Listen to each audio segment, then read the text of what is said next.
team? It's your boy Neal back with another reaction video, guys. Here we are with Melbourne, Australia, the most livable city in the world. Is it? I know it's in the top 10. The most livable city in the world. It's a good question. I saw livable cities in another video, and I said I would look up the factors in which make a livable city. So before we even jump into this video, let's just look that up really quick, if that's cool with y'all. Or actually, I'll do that on this. Gotta go to Google for everything, because Google's my go-to. What factors make up livable city? Livability is measured by quality of life factors such as access to fresh water, food, housing, transport, healthcare, education, and a safe and stable built and natural environment. But livability of a place is also based on social and psychological factors like emotion and perception. Okay, I was just trying to learn. All right, now let's jump into the video. Make sure you subscribe to the channel. It was named the world's most livable city throughout the 2010s. Backed by its strong infrastructure, low crime rate, relatively clean downtown, it's no wonder why. It is really nice. Welcome bro. But I will say, like, with a drone, all cities look absolutely phenomenal, bro. Like, when you just get that right angle with a drone, bro, and every time I see drone shots, I'll be like, bro, that's absolutely gorgeous. But that did look beautiful. Melbourne. As the capital city of the state of Victoria, Melbourne is a fast-developing metropolis that's simple to explore on foot.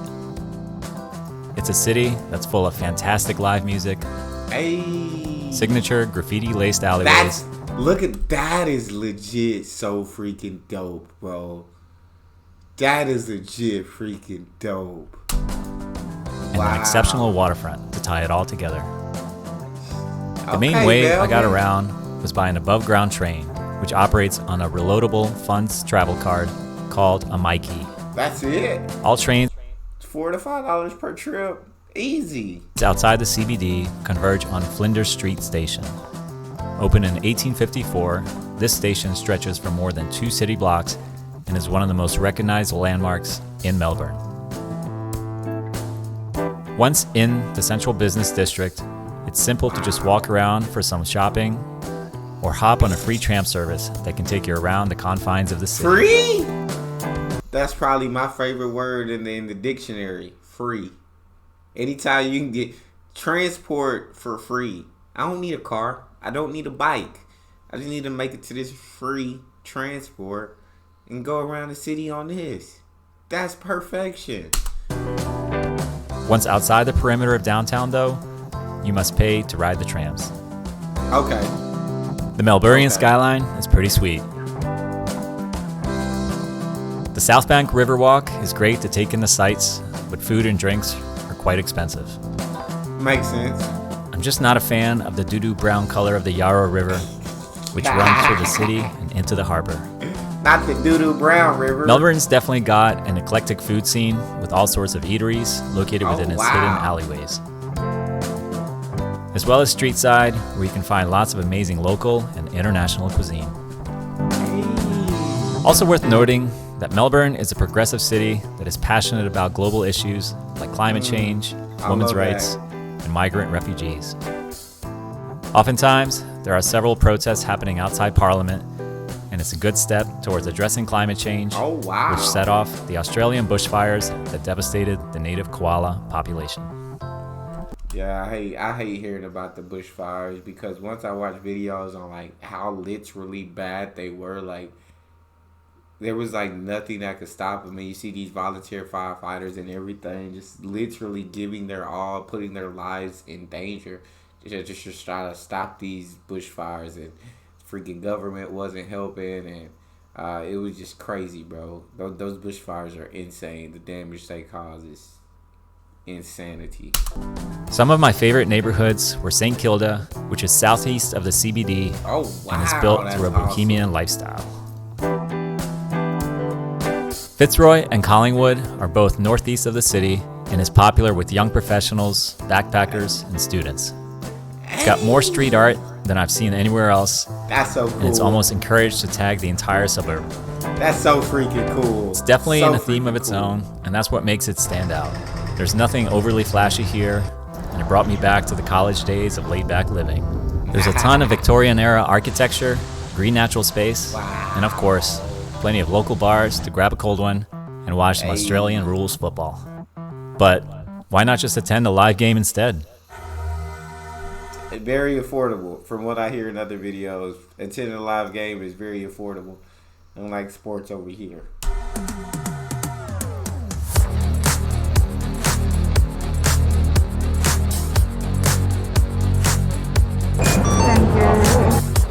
We went to Marvel Stadium, the famed comic book giant company, for an exhibition game.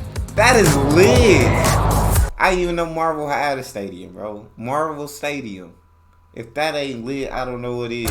Walking in is similar to attending an NFL game back home, except that the playing field is a giant oval. It's often referred to as footy, where two teams of 18 players engage in a physical contest. We ended up rooting for the dogs. Go on. The games are always high pace, high score, and even if I didn't always understand what was happening, it was fun to follow. After the game, Darth Vader rocked out some AC/DC for the fans, which was both legendary and the most Australian thing ever.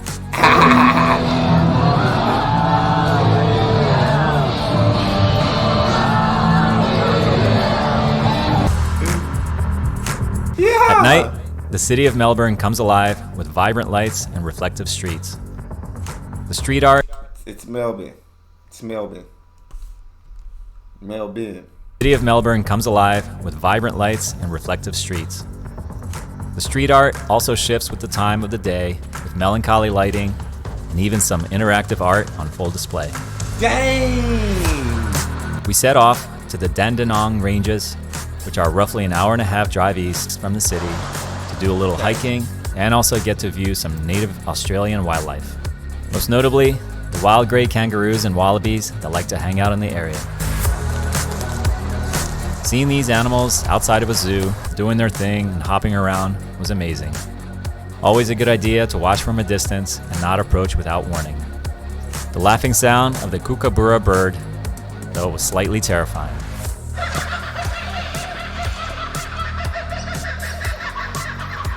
I like the kookaburra.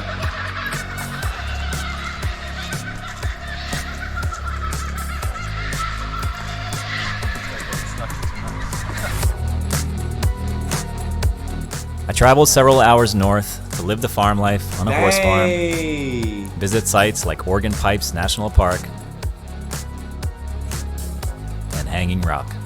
Oh, bro, look at this freaking shot right here. Just tell me this shot is not absolutely gorgeous with this rock summit, but then the background, like, it's crazy, bro. I'm telling you, these drone shots be crazy. This was a former volcano where the magma cooled and contracted to split into large pinnacles. Oh, wow. These pinnacles shoot straight up around the natural phenomenon, and it's a great place to discover and summit as you overlook Australia's famous wine countryside. That's crazy. I took another train to go even further north to the town of Bendigo, which goes by the beat of its own drum. It's the most northern large city in Victoria and is a former gold rush boomtown during the 19th century. One of the prominent landmarks is Sacred Heart Cathedral, and it's one of Australia's largest churches. Its ceiling stretches on for 24 meters, while the main spire is close to 88 meters high, an architectural marvel worthy of checking out. Dang. I wrapped up my travels in Victoria at the beginning of September, where spring was on the horizon in the southern hemisphere. After getting to the airport and walking through the gnarliest duty-free of all time, I loaded onto my plane. Wow. Any idea of where I'm headed next? God. See you next time. What is Yeah, that's insane, bro. That's insane. Yeah, Melbourne looks absolutely dope. It looked absolutely phenomenal. Shout out Melbourne, man. That's all we got. You guys got a favorite video suggestion? You can subscribe to Patreon or drop it in the comment section. It's your boy D Neal. Out.